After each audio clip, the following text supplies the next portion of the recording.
कोई जवाब है देने वाले?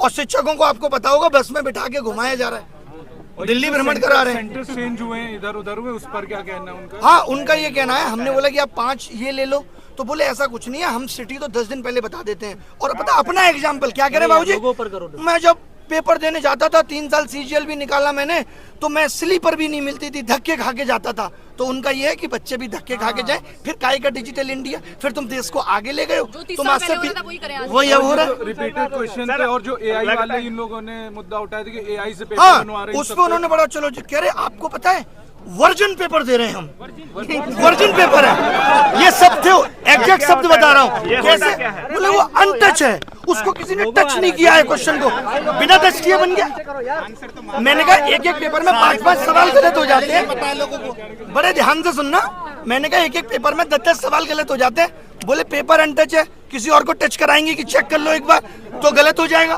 पेपर आउट होने के चांस है। आज आप देख लो जो लोग हमारे पेपर बना रहे हैं वो अपने मौसी के लड़के को भी बता दें, उनको भी नहीं पता ये पेपर किस एग्जाम में आएगा। मैंने कहा भाई आप सिलेबस में तो आपने दिया नहीं था, प्रोबेबिलिटी स्टैटिस्टिक्स आप सिलेबस तो दे रहे हो।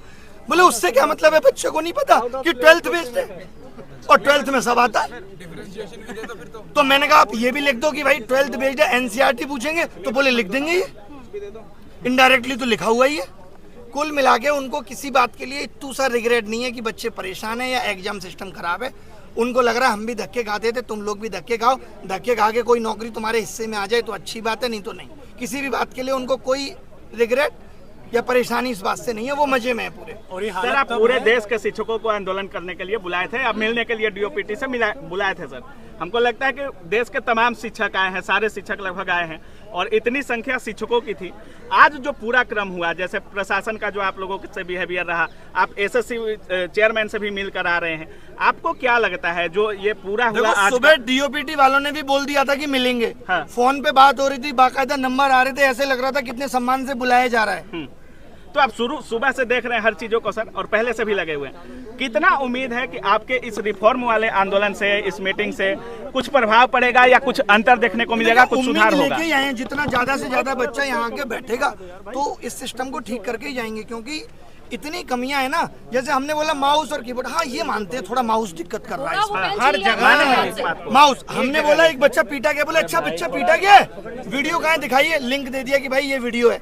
उनको ये भी नहीं पता, वैसे उनको एक एक बात पता है, उनको हमारी वीडियो के एक एक शब्द पता है कि हम क्या बोलते हैं। उनको ये नहीं पता कि एक बच्चा पीटा गया है, बच्चों के साथ अभद्र व्यवहार हो रहा है। हमने कहा इन्विजिलेटर आप ऐसे ही रख ले रहे हो, बोले फिर कैसे रखें, चेक करने जाएं कि इन्विजिलेटर क्या करता था पहले, नहीं करता था। तो कुल मिला के सारे जवाब उलूल जुलूल थे और मीटिंग बहुत ही बर्बाद हुई।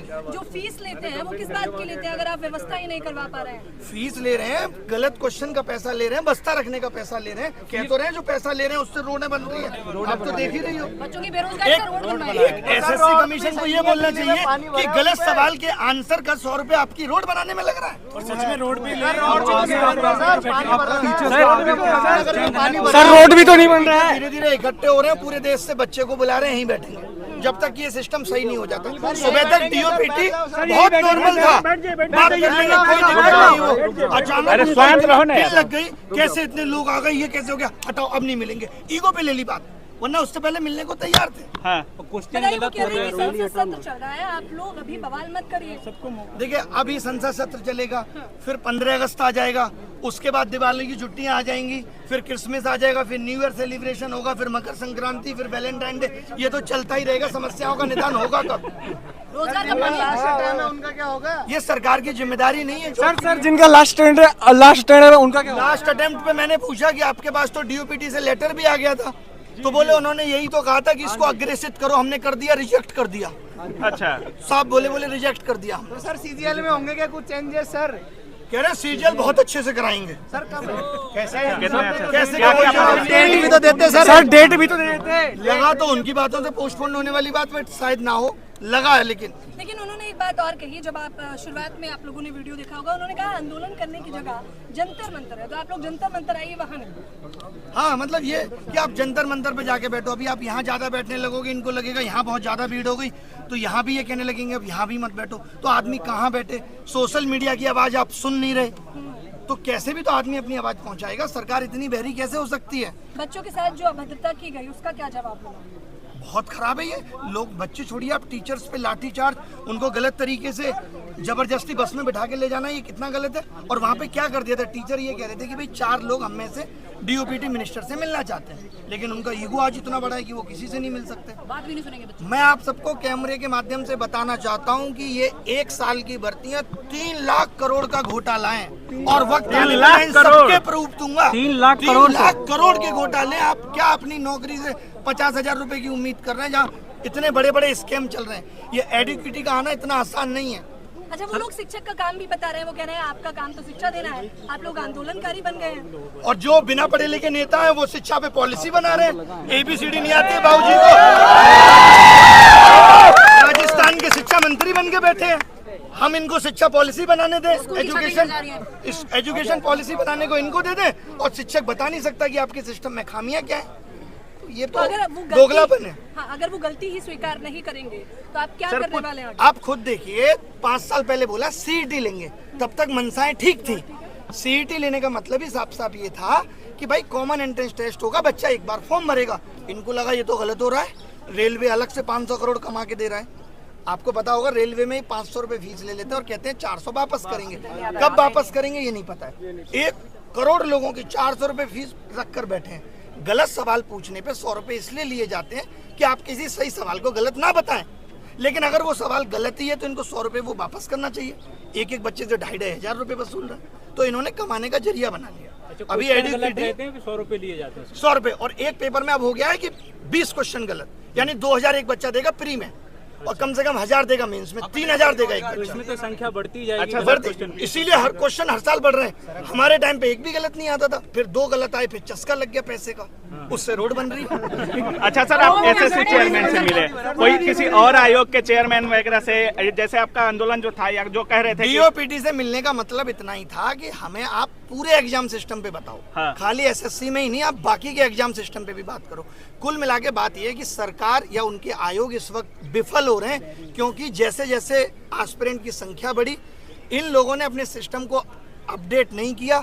आज आधार ऑथेंटिकेशन के लिए एक अलग कंपनी का सहारा ले रहे हैं, एग्जाम कंडक्ट कराने के लिए एक अलग कंपनी का सहारा ले रहे हैं, उसमें जो सर्वर सपोर्ट लग रही है वो अलग कंपनी की लग रही है।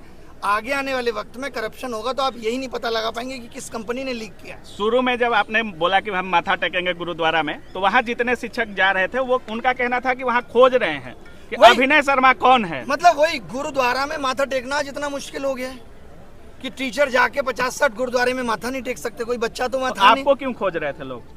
सर ने सबको एकजुट किया है, क्योंकि ये सबको पहली बार हुआ बुलाया और हमने आह्वान किया। एकजुट आपने किया। वही क्या कर लेंगे इससे, मुझे खोजने से क्या, मैं तो हर जगह अवेलेबल हूँ। डिटेन कर लिया गया, आप कैसे बच गए सर? बाल बांका कर ले, मैं तो कह के आया था। मैं कौन है वो जो भागता है? मिल्खा सिंह से तेज भागता हूँ मैं। अभिनय सर जी जिंदाबाद, जिंदाबाद, जिंदाबाद। ये मत करो प्लीज, मत करो। हम लोगों को शांति से यहाँ बैठना है, शांति से यहाँ बैठना है। जब तक बैठना है, जब तक मांगे नहीं मानी जाएंगी। और पूरे देश के युवा को बुलाना है। कमाल की बात यह है कि सब लोग आ जाए, चाहे वो रेलवे। 7 साल से शिक्षक भर्ती नहीं आई, बताओ। बेटा है देर की बातचीत में कहीं आपको लगा कि मतलब सर मोदी जी को ढीला करना है। कहीं नहीं, कोई भी ऐसा आश्वासन नहीं था जो ठीक मिला है। टोटल इलॉजिकल थी। उनको अपना बताना था हम 16 घंटे काम कर रहे हैं, 8 घंटे सो रहे हैं। फिर ध्यान में आया उनको, नहीं 2 घंटे तो और भी कुछ कर रहे हैं। फिर बोले 14 घंटे काम कर रहे हैं। तो उन्होंने बस यही दिखाया, हम बहुत काम कर रहे हैं बच्चों के लिए। हर एक बच्चे की समस्या को सुन रहे हैं, हर एक बच्चे की समस्या का निदान करने की कोशिश कर रहे हैं। कुल मिला के सरकार, एजेंसी और आयोग तीनों मिले हुए हैं और सबका एक ही उद्देश्य है, किस तरीके से युवाओं से पैसा वसूला जाए। अच्छा, आप देखो, आप पे ये आरोप भी लगा कि आप